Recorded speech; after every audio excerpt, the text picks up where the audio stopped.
Hey, what's up everybody? Welcome to my YouTube channel. My name is Victor and I help people navigate through their awakening process. And in this video, I'm going to explain to you why contacting a spirit guide, it's not that difficult. And I'm also going to give you a pretty simple 3-step process for actually doing this. I get asked this question all the time. Everyone's into contacting their guides, and it's not a big deal to me. Perhaps because I've had contact with them and it's no longer as exciting. But I do remember back when it was important to me and how it was a little bit discouraging when it didn't work initially until I sort of figured it out. So for a lot of you guys who are into this, who this is interesting to, I'd be more than happy to explain to you what worked for me. So firstly, why it's not that hard. I don't know about you, but for me, for most of my life, I have had many really interesting experiences, but I don't know, the idea of having like a face-to-face contact or some sort of contact with a spirit guide, it just seemed like far-fetched for me. Something that, like, I don't think I have the psychic skills for such a wild experience like that. It just seemed like I'm not meditative enough for that, but it's not as daunting as I thought at all, because it doesn't really have to do so much with like being extremely psychic or being really meditative and zen-like. It's really all about using your imagination. And I learned this when I had a past life regression. I went into this past life regression optimistic in a sense because it felt like right for me, but I was also like, I wouldn't say skeptical, but I felt like I would have been a little bit impressed and surprised that this lady was going to be able to actually put me into these past lives. And she was, and the technique was not nearly as mystical or involved as I had thought. Again, it just had to do with using your imagination. So if I was to say to you, can you imagine a red fire hydrant right now in your mind? Most of you will get something. I'm not saying you can see it as if it was right there, you know, in your life, but you're going to get some sort of glimpse, right? And that's all you need. If you can do that, if you can have some semblance of a red fire hydrant right now in your mind on command, that's all the skills you really need, okay? So you don't have to be overly meditative.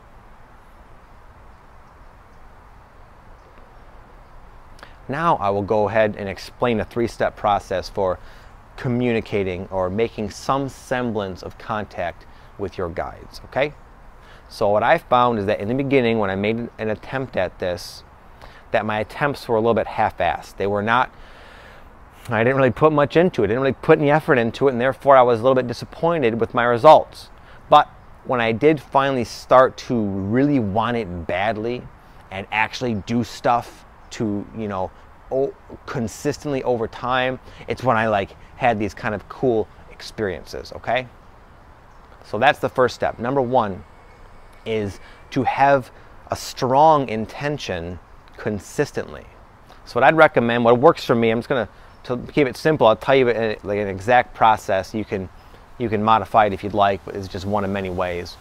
But I like to use positive affirmations, because positive affirmations allow you to put out intentions, essentially.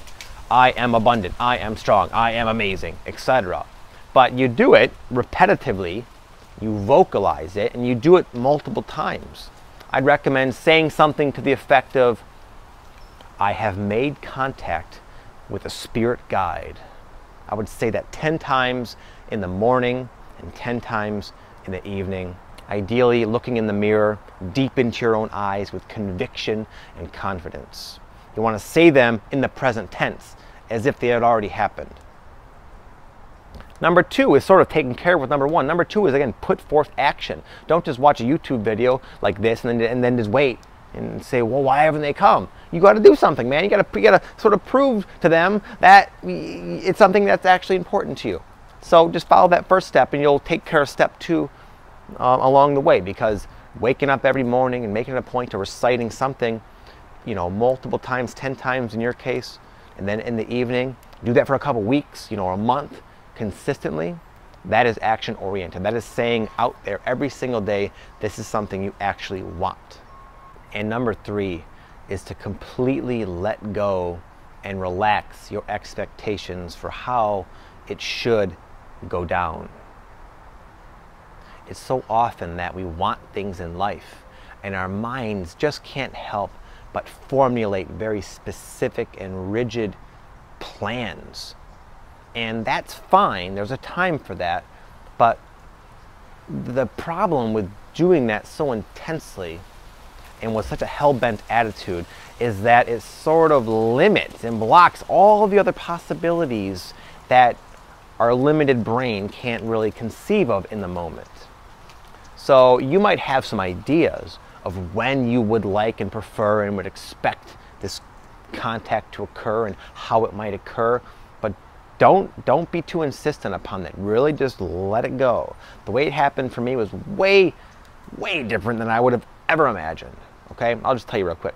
The first time I had contact I wasn't doing this exact thing. This is more of like a refined version of what I did through my own trial and error. But essentially I was covering my angles, I was putting forth action, and I consistently wanted it. It was something I really wanted to have happen.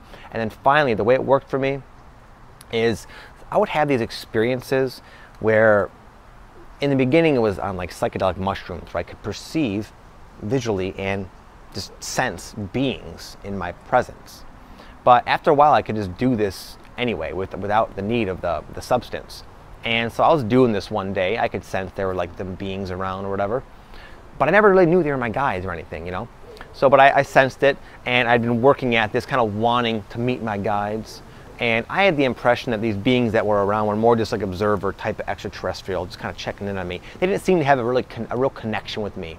But at this particular time, I was just sitting there on my little couch, my little room that I had for this sort of thing at the time, and I was flipping through these tarot cards. And this is kind of one of the ways I used to like talk to myself, communicate with my higher guidance, so to speak. I'd flip through tarot cards after asking a question, and then the right card always just pops up. It just kind of like messes up and kind of flies out. And that's how I've always done it. So I was doing this, I could sense the presence. I got my little tarot cards out. It was an Archangel Michael tarot deck. And I was flipping through and I was like, you guys, are you my guides, you know? And the yes card, there's a yes card, a card in the deck that just says the word yes. Yes, exclamation point. I was like, oh my God, you know? And then from there, I was able to communicate with them on a very subtle level. Not like I was talking and they were talking back. Not even telepathically, where it was like I could hear their thoughts and they could hear mine. It was more like I was just conveying, intending my own questions, sort of, without even really verbalizing them in my head even. And I could just intuitively know their response. It was very subtle, very kind of like easy to miss sort of thing. But that was like my first breakthrough experience. And then that opened up other forms and experiences I've had since that time. Okay, but one thing, so that's how it worked for me. You follow those 3 steps, you're gonna have something happen, I guarantee it. Okay, but lastly, I just want to end with this. What I gathered from this whole spirit guide business is that the message I got essentially was that yes, we're here, but it's not really relevant to constantly be obsessed with contacting us, because you have a life to live. They don't want to meddle in and intervene with every little thing in our life. Any little thing that pops in our head, it's tempting. We're almost ingrained to ask, to find, where? Someone tell me, what's the answer? They want us, this is the age of empowerment, the age of coming to our own conclusions, making our own decisions, and standing on our own 2 feet. And though the spirit guides are there, they're benevolent, they love us, and they're there to kind of help us out when needed, they hope that we don't need them. They'd probably prefer that we can go through a whole life without ever needing to ask them anything. So, on one hand, it's fun and neat, and there's a lot of benefits to going through this experience of communicating with your guide, but at the same time, don't be so quick to give your power away and to look at them as superior and that you need them to tell you what to do, because you don't. You have all the answers. You always have. But nonetheless, have fun with the technique. I hope it works for you guys. Have an amazing day. Thank you for all the love, the support, the likes, the comments, the shares, all the good stuff you guys do for me. I appreciate it. Have an amazing day. Namaste.